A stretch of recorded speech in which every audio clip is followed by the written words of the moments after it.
Very honored today to be joined by Joseph Stiglitz. Joe teaches economics at Columbia University.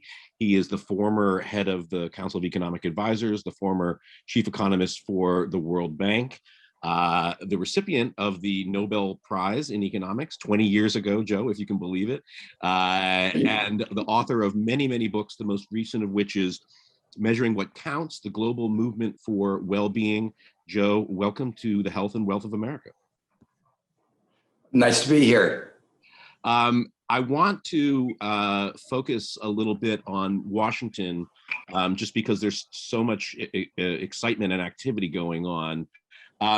What's your assessment of the $1.9 trillion COVID stimulus program and the proposed, depending on how you measure it, $2 trillion or $4 trillion infrastructure plan? You know, on their face, these seem like much stronger policy responses than we got during the Obama administration to address the Great Recession. Assuming you agree with that, what do you think accounts for the change? Oh, I think it's partly the failure of the previous, the response to the Great Recession. You know, I was involved in a lot of those discussions, and many of us said back in late 2008, early 2009, you need to do something bigger. And there were people in the administration, Christine Romer, who agreed that it needed to be bigger. But in the end, a combination of some economists who got it wrong and political judgments that was the most you could do at that moment, and a really bad political judgment. If we need more, we can come back and get more. It's really always works. That never happens. And so I think they've learned that lesson and said, this downturn is worse. And the thing I really appreciate about what Biden has done has been to say, at the same time that we're addressing this economic downturn and helping revive the economy, let's think about priorities and where we want to be in the future. So one of the things that's really very big in this bill is addressing the health issues. Yeah. That should have been number one from the start. This is a health crisis, a pandemic, and the first thing you want to make sure is that you address the health needs of the country. And I think it's shocking that during the Trump administration, more wasn't done. The second thing is protecting the most vulnerable. And again, it was shocking that from June till December, nothing was done about the unemployed. The original bill in the spring, the CARES Act, anticipated it would be a short downturn. I thought that was wrong. Anybody who understood epidemiology sort of thought that was could happen, but not likely to happen. So, but the programs were designed to phase out June, and we didn't get it in second act until December. And this obviously addresses that. I would have liked to have seen an automatic provision, what's called an automatic stabilizer, that the unemployment insurance would continue so long as the unemployment rate remained elevated. Most economists would say that was what we needed, but it's still so much better than what we had before. And the third thing is a real problem facing America that was both exposed by the pandemic, but also aggravated, was our great inequalities. And it is really, truly amazing that colleagues here at Columbia estimated that the childhood poverty rate will be reduced by 40% as a result of this one bill. So, this is a real achievement, you might say, echoing the New Deal, that you're really trying to change the face of, address some of the long-standing problems the country faces. There are several remarkable things in your response, and I just want to kind of underscore them. One is that economists and politicians can actually learn from the recent past. That has not always been an obvious proposition, to say the least. The second is, I wonder, I mean, you just made a comparison to the New Deal, which is a pretty big cudgel to bang down on the table. I wonder to what extent you think we are really experiencing a watershed moment, a change in our politics and our political embrace of government spending. In the early days of the Biden administration, it really can feel like that sometimes. And yet I wake up the next day and I look at how thin the congressional margins are, both in the House and in the Senate. Do you think the politics around government spending have really been altered permanently? So first, let me say that the division in the House and the Senate does not reflect the division in America. If you look at opinion polls, if you look at the actual voting in the polls, what you see is something like 60% of Americans, and the opinion polls, something more like 70 to 80%, support an agenda that includes increasing minimum wages, tighter financial regulations, more infrastructure, and more infrastructure is well over 75%, even in the corporate community. Gun control, climate change. And then you look then among the young people who have the most stake in America, again, the numbers are just overwhelming, addressing a problem of inequality, racial inequality, social injustices. So I would say, looking at the country as a whole, there's a remarkable degree of consensus. It's still divided. It's not like 95-5. We have to be open about the fact that there are disagreements, but it's nothing like the division in Congress. Then you have to ask the question, politics is, you have to deal with what is possible. And here, I think, again, Biden may have learned the lesson from Obama. Obama, looking at the divisiveness of the previous administration, of the Bush administration, said, let's try to act more like a community, like a civilized community, and let's try to bridge the gap. And he tried. I got to give him credit for that. But in the very beginning, Mitch McConnell said, I'm committed to making sure you fail. And he did everything to do that. And I think the lesson that Biden seems to have learned is, I'll go a long way to going across the aisle to making common ground, but I'm not going to give up what the vast majority of Americans want. If I can get it politically feasible within the rules of the game, I'm gonna fight for it. And that's what he did in the rescue package. The Republicans said, oh, not 1.9 trillion, 600 billion. And economists rightly said, that's not going to get you out of this hole. And, Goldman Sachs is now saying we're going to have 8% growth this year. That's great. We're going to be the only country exceeding the forecasts that were made before the pandemic. So it looks, this is not somebody inside the administration. This is, sort of Wall Street saying you're doing it. You're actually doing it. So I think that's the right stance. We'll compromise, we'll work with you, we'll do what we can, but there are limits to which we can compromise. And we'll talk about it right now, as you mentioned, the infrastructure bill. We'll talk what's in there, the timing, how we're going to finance it, so forth. But in the end, I think he's committed to having an infrastructure bill. And I think he's committed to recognizing that in the 21st century, infrastructure is not just bridges and roads.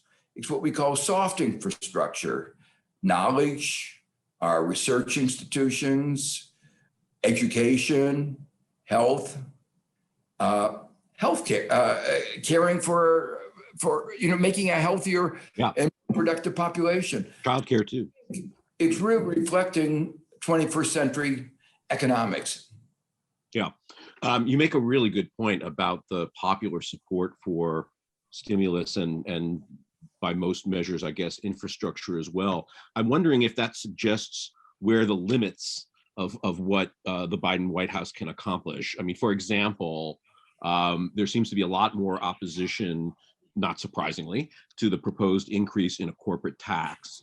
Do you think that Biden has the necessary leverage to get something like that passed, or is that going to be one of those programs that's just going to kind of fade away? Well, that's getting inside Congress in a way that I have some feelings, but I find it difficult to make a judgment. I think, again, most Americans think that corporations should pay their fair share. The large number of our richest corporations that are paying zero taxes is an outrage. And I think he's with the majority of Americans in saying, hey, we got to do something about this. My own theoretical and historical research, the best econometric research says that raising the corporate income tax will not impede investment and not put at risk jobs. The very simple reason for that is the profits tax is a tax on profits. And it's a tax. In other words, you deduct your labor costs, you deduct your capital costs, you deduct your investment. And so while your return is reduced, so are all these costs reduced. Yeah. So when you look at the balance between the government's paying, in effect, a part of your cost and you're getting the diminished returns by the same proportion, economists explain it's not going to change your decision to any significant extent. And the best statistical studies confirm this. And if you want an anecdote, when we lowered the corporate tax from 35% to the 21%, and you compounded that by all kinds of special provisions that accelerated depreciation, you should have had, according to the Republicans, a boom in investment. We didn't have that. This was 2017, December. We didn't have that. What we got was stock buybacks. We got it in share buybacks. Almost $1 trillion in 1 year that went to the pockets of the richest Americans. So the fact is we've done our own little experiment here, but there's a lot of data and theory behind it that raising the tax won't have the negative effects that have been predicted. Yeah.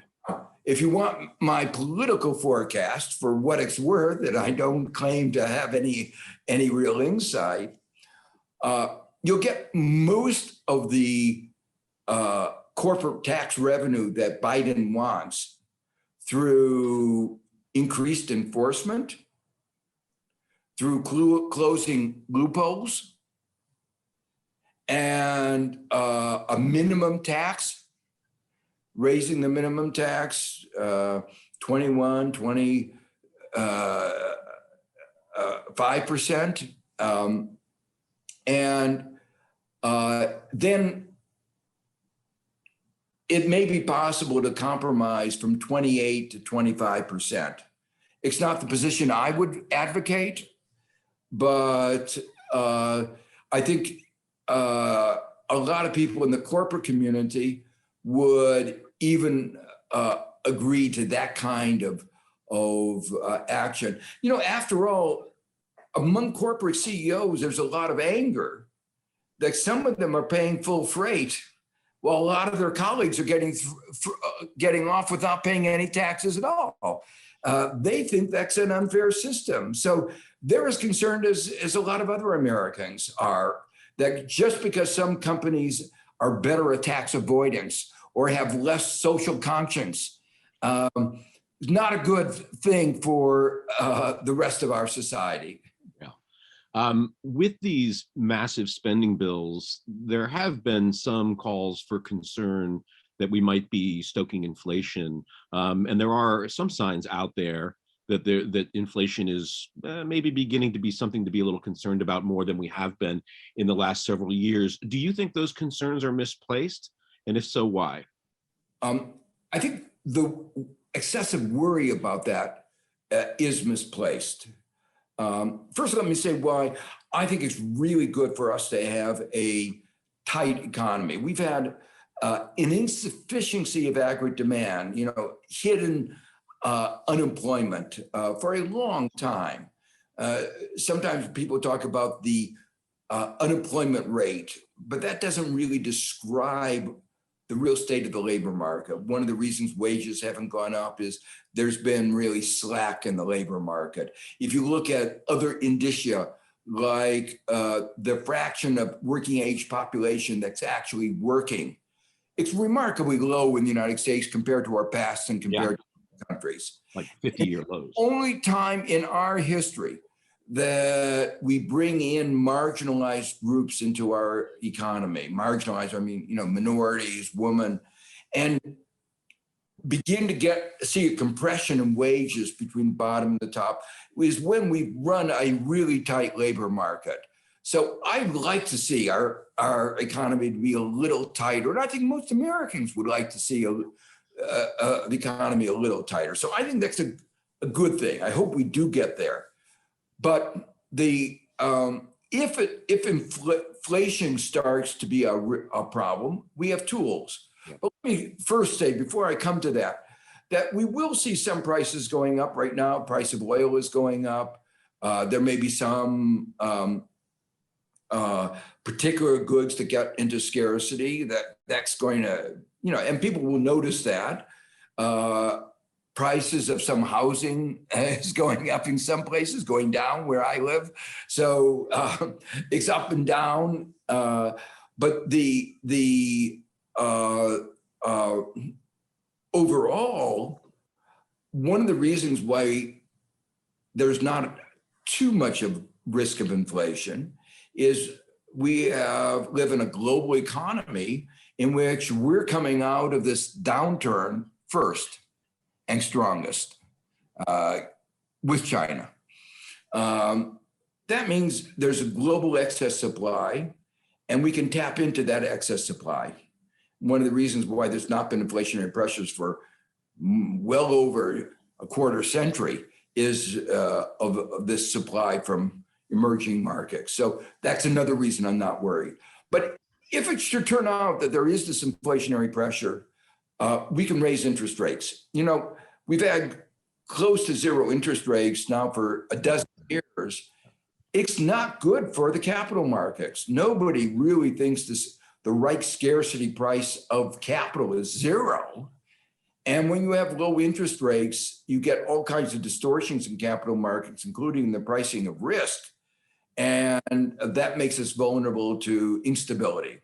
So I think it'd be better for the economy if we return to a more normal regime. Interesting. And finally, we have fiscal policy, that we have a distorted tax system, for instance. Many people, I included, think we ought to have environmental taxes. We ought to have more progressive taxation in many different directions. We have those at the top pay lower taxes than those below.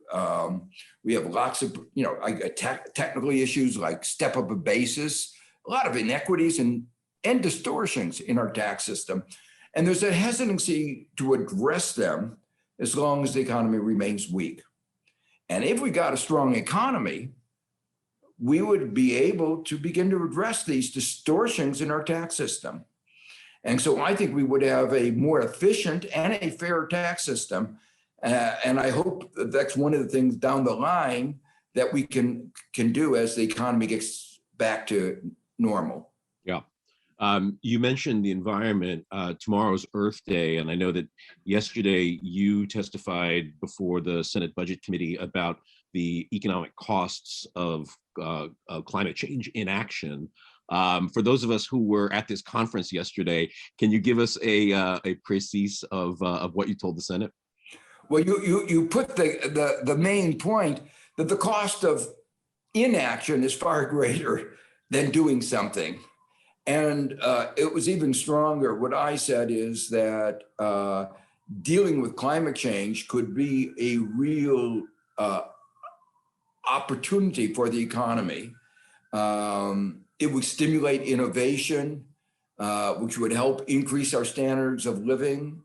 The little encouragement that we've given over the last 20 years, 15 years, has led to enormous innovation in renewable energy.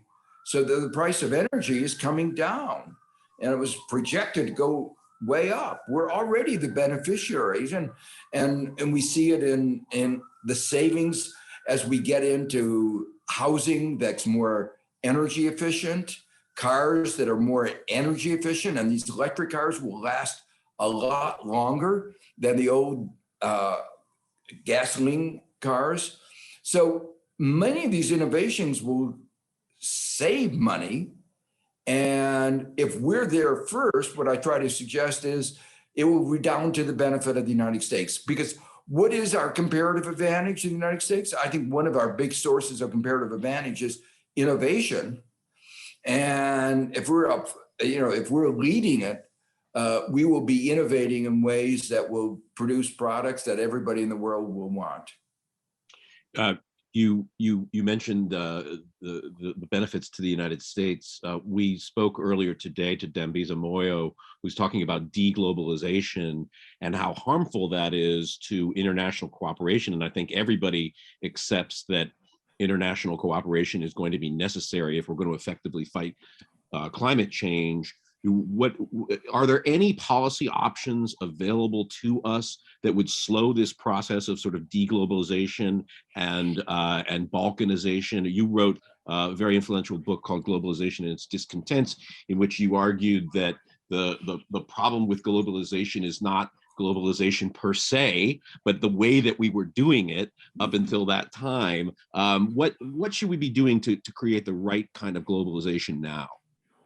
Well, I think we are doing some of the things that we need to do. I think the world's become somewhat more complicated politically since I wrote that book. Yeah. At the same time, on the positive side, I think we've made enormous amount of progress, maybe partly because of my book and because of events. So let me just flesh out a couple of those points very briefly.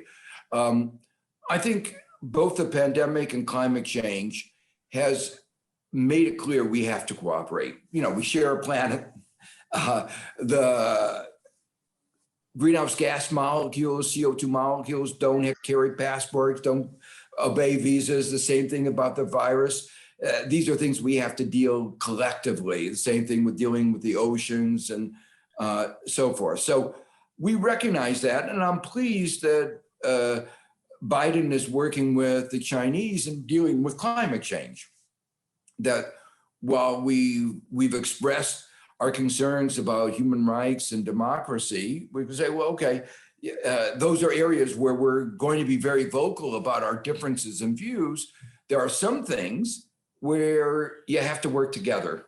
I sometimes give an analogy. If you were on the Titanic and it was going down and you're on a lifeboat, there may be some people in that lifeboat who you really don't like, but you still are going to row together for safety.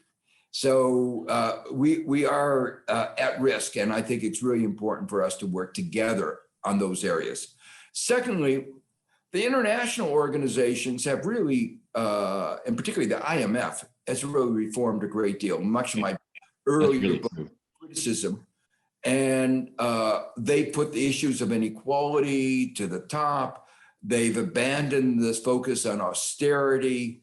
Or at least they've changed their perspective. They've changed their perspectives on capital controls. Very major change. Partly right now, the head of it is somebody from an emerging market and identifies with emerging markets. But the change began under Christine Lagarde and under Strauss-Kahn. So this has been a slow process of change, but it's a real process of change. And I think we have to recognize that. And this is a case where civil society, open discussion has worked. These institutions learn, and I don't want to say the battle is over, but I think it's at least a move in the right direction. There's obviously going to be some rethinking of globalization. The process of deglobalization actually began to a large extent after the Great Recession, 2008. And some of this has to do with the natural evolution of the economy. We're moving from manufacturing to a service sector economy. And the service sector economy is more local. The manufacturing are global products. So some of it is the change in the composition of what we consume. And that's part of the story. Part of the story is we saw that we had the instability brought by excessive flows of short-term capital. And so that has led to a re-examination of that. The pandemic itself showed a problem that a lot of people in the advanced countries are now worrying about, the lack of resilience of the private sector, because the global supply chains were insufficiently diversified and fragile. So, many Americans were shocked that we couldn't produce masks, that we couldn't produce simple product like protective gear, let alone complicated products like ventilators and tests. So there's a re-examination of how we can create more resilient global supply chains. So there's a lot going on in rethinking globalization right now, which entails both the need for more global cooperation, but also the need for having a resilient market economy. Joe, I've been given liberty to go a couple minutes over, so I'll get to one more question. You mentioned several times inequality. I'm eager to hear what kind of policy measures in the United States you think are politically possible to reduce inequality, given that the effort to pass a $15 minimum wage seems to have stalled on Capitol Hill. Well, I think one of the things that's going to be going on, say on that minimum wage, is continuing efforts all over the country at the state, community, local level. Right. And that's what's been going on. And in many of the other issues dealing with inequality, it is an issue that, I can tell you my students feel very, very strongly about, and I think most Americans feel very strongly about. At the national level, I think, again, we began in our earlier conversation pointing out that while Congress is divided 50-50 almost, American people are not divided 50-50. And that there is a sense that this is a major problem. I mentioned before the COVID-19 both exposed and aggravated these inequalities. So I think that Biden is going to try to do a number of things, may not be able to do them in this Congress because the division is too close. But there are some things that can be done through executive orders, and there are some things that if we got a Congress that was not so divided, might be able to be done. I mean, for instance, one of the things that we will probably be able to do through reconciliation, which is what we can do with a 50-50 Congress, is correct some of the inequities of the tax system that were put there by Trump, where the permanent tax cuts were all for the rich. It was one of the most dishonest pieces of legislation. It was called a tax cut, but you looked at the details, and I wrote an article about it. And you compare the taxes that they would have paid before with the taxes they paid. The bottom half of the population actually saw their taxes go up. So it wasn't a tax cut for most Americans. It was a tax cut for the billionaires. And those are issues that will be dealt with in, I think, in reconciliation. So you're going to have some work in making our tax system more progressive, and using some of that money to help at the bottom. The kind of proposal, what was done in the rescue package that reduced childhood poverty by 40%, that was 1 year. And that has to be made permanent. And I think in some of the proposals coming forward that can be put in reconciliation, that will, they can get that done, even in this politically difficult time. But the other kinds of measures, like increasing the bargaining power of workers, that's going to be more difficult. Some of that, as I say, can be done through executive orders related to government procurement. So we sometimes underestimate the tools the government has. The first best measures are a straightforward legislation. But given the gerrymandering and the voter suppression, those measures are going to have to wait till a change in Congress. Well, Joe, thank you for your time and your insights, and for ending on a relatively upbeat, hopeful note. It's much appreciated. Thank you. I actually thought he was echoing Tomasky and your interview with him yesterday, and the threat to democracy with some of those last comments myself. But a shock, dishonesty in the Trump administration. It's just shocking that that's possible. Joe, that was fantastic. Thank you so much. Thank you.